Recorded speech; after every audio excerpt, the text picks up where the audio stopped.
किसी जंगल में एक शेर रहता था। शेर की उम्र काफी बढ़ चुकी थी, जिसकी वजह से उसे शिकार करने में काफी मुश्किलों का सामना करना पड़ता था। बढ़ती उम्र और शिकार ना मिलने के कारण वह दिन प्रतिदिन कमजोर होता जा रहा था। एक दिन शेर को जंगल में चमकती हुई चीज मिली, जिसे देखकर वह भौंचक्का रह गया। शेर ने सोचा, अरे ये क्या है जो इतना चमक रहा है? मैंने पहले तो जंगल में ऐसी कोई चीज नहीं देखी। शेर उस चमकती हुई चीज को उठा लेता है और उसे अपने पास रख लेता है। वह सोचता है, शायद यह आगे चलकर मेरे काम आ जाए। अगर वह कभी किसी इंसान को इसका लालच दूंगा तो वह मेरे पास जरूर आएगा।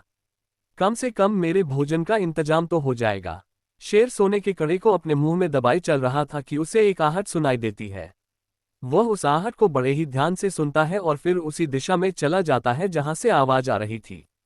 शेर देखता है कि एक ब्राह्मण सामने से आ रहा है और फिर वह उस ब्राह्मण की ताक में झाड़ियों में छुपकर बैठ जाता है। जैसे ही ब्राह्मण शेर के सामने से गुजरता है तो शेर उसे आवाज देता है। ब्राह्मण रुक जाता है और अपनी नजरें चारों तरफ दौड़ाता है, लेकिन उसे कुछ नजर नहीं आता। ब्राह्मण कहता है, भाई तुम कौन हो जो इस तरह से मुझे आवाज लगा रहे हो? शेर झाड़ियों से बाहर आता है और ब्राह्मण शेर को देखकर डर जाता है। शेर कहता है, मैं यहां से गुजर रहा था कि मुझे ये सोने का कड़ा मिला। क्योंकि ये मेरे किसी काम का नहीं है, इसलिए मैं इसे किसी और को देना चाहता हूं। ये सुनकर ब्राह्मण ने कहा, तुम तो एक जानवर हो और मुझे मारकर खा जाओगे। शेर ने जवाब दिया, मुझसे डरने की आवश्यकता नहीं है। मैं बहुत बूढ़ा हो चुका हूं। मेरे दांत टूट चुके हैं और नाखून भी घिस गए हैं।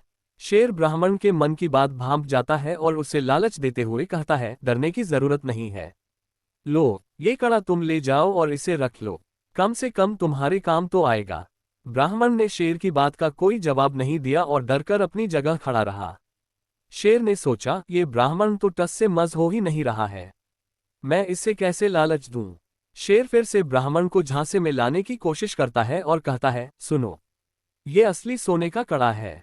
अगर तुम्हें नहीं लेना है तो कोई बात नहीं, मैं इसे किसी और को दे दूंगा। मैं चलता हूं।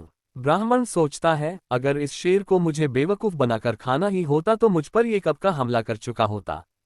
अब तक इसने हमला नहीं किया है। शायद ये सच बोल रहा है। मैं बेकार में ही इससे डर रहा हूं।